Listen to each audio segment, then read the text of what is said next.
اعلیٰ تعلیم میں نمایاں پوزیشن لینے والے ایک نوجوان جس کا نام احمد تھا، ملک کی ایک بڑی اور نام پر کمپنی میں ادارتی منصب کے لیے درخواست جمع کروائی اور اسے ابتدائی طور پر اس منصب کے لیے موزوں امیدوار قرار دے کر فائنل انٹرویو کے لیے تاریخ دے دی گئی۔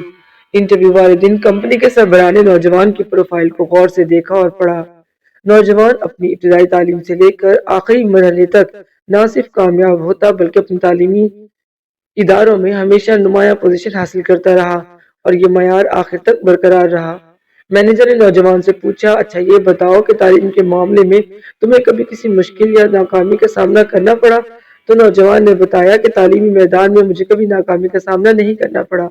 مینیجر نے کہا، یقیناً یہ تمہارے والد ہی ہوں گے جس نے تمہارے مہنگی تعلیم کے اخراجات برداشت کیے ہوں گے۔ احمد نے کہا، میرے والد کا تو اس وقت انتقال ہو گیا جب میں پہلی جماعت میں پڑھتا تھا۔ میری تعلیم کے سارے اخراجات میری والدہ نے برداشت کیے۔ مینیجر نے پوچھا کہ تمہاری والدہ کیا کرتی ہیں؟ نوجوان نے بتایا کہ میری والدہ دھوبن ہے جو لوگوں کے کپڑے دھوتی ہے۔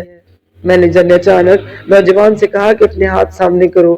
اس نے اپنے ہاتھ آگے کیے تو مینیجر نے کہا کہ آپ کے ہاتھوں کی نزاکت دیکھ کر معلوم ہوتا ہے کہ زندگی میں پڑھائی کے علاوہ تم نے کبھی کوئی کام کیا ہی نہیں۔ نوجوان نے سر ہلایا۔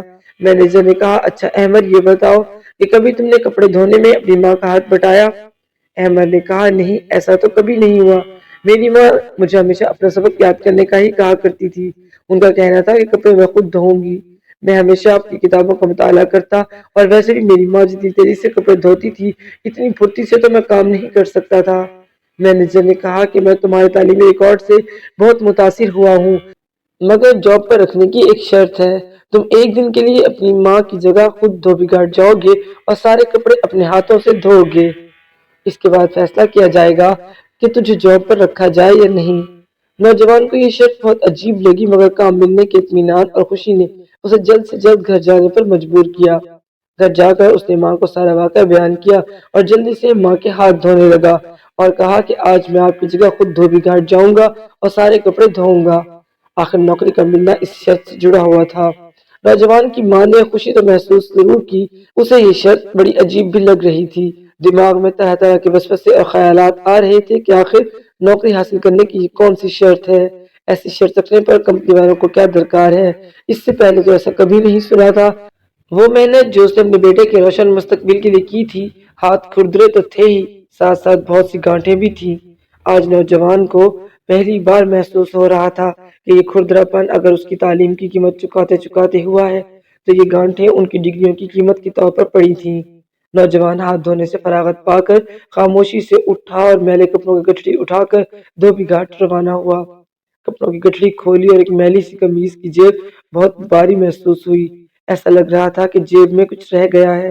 جب نوجوان نے جیب کھولی تو حیران رہ گیا کیونکہ اس میں 5-5 ہزار کے کافی نوٹ تھے۔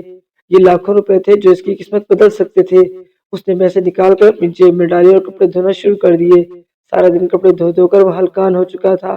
شام کو گھر واپس آیا تو اس بات کی نشاندہی کی کہ یہ قمیض کس کی ہے۔ اس نے ماں سے پوچھا۔ ماں نے اسے بتایا کہ یہ فلاں تاجر کے کپڑے ہیں۔ وہ پیسے اس نے ماں کے حوالے کیے تاکہ وہ ان کو واپس کر دے۔ آج کے دن تھوڑے سے کپڑے دھونے کی وجہ سے اس کا جسم شل ہو چکا تھا۔ سارا دن زبان پر کوئی شکوہ لائے بغیر کپڑے دھونے والی ماں سے باتیں کرنا اسے اچھا محسوس ہو رہا تھا۔ دل تھا کہ کسی بھی طرح باتوں سے بھر نہیں رہا تھا۔ دوسرے دن وہ دوبارہ اسی کمپنی کے دفتر گیا۔ نوجوان کے چہرے پر فکر نمایاں تھی اور آنکھوں میں تیرتی ہوئی نمی کسی ندامت افسردگی کی کہانی بیان کر رہی تھی۔ مینیجر نے اس سے پوچھا کہ کل جا کر تم نے کیا کیا؟ اپنے ساتھ ہونے والے واقعات ہمارے ساتھ شیئر کرو۔ نوجوان نے مختصراً بتایا کہ کل جا کر میں نے اپنی ماں کے ہاتھ دھوئے، پھر وہ کپڑے اٹھائے اور دھوبی گھاٹ روانہ ہوا۔ حتیٰ کہ کپڑوں سے ملنے والے پیسوں کا بھی اس نے ذکر کر ڈالا۔ مینیجر نے کہا کہ یہ ساری ہماری طرف سے تمہاری ایمانداری کا ٹیسٹ تھا کہ اتنے سارے پیسے دیکھ کر تمہارا ایمان ڈگمگا تو نہیں جاتا۔ یہ ہم نے چیک کرنا تھا۔ اس بات کی خوشی ہوئی کہ تم اس امتحان میں کامیاب ہوئے۔ مینیجر نے مزید کہا کہ میں تمہارے محسوسات کو پوری ایمانداری اور سچائی کے ساتھ سننا چاہتا ہوں۔ احمد نے کہا کہ کل مجھے قربانی کے اصل معنی معلوم ہوئے۔ اگر میری والدہ کی قربانیاں نہ ہوتی تو میں آج اس تعلیمی مقام پر ہرگز فائز نہ ہوتا۔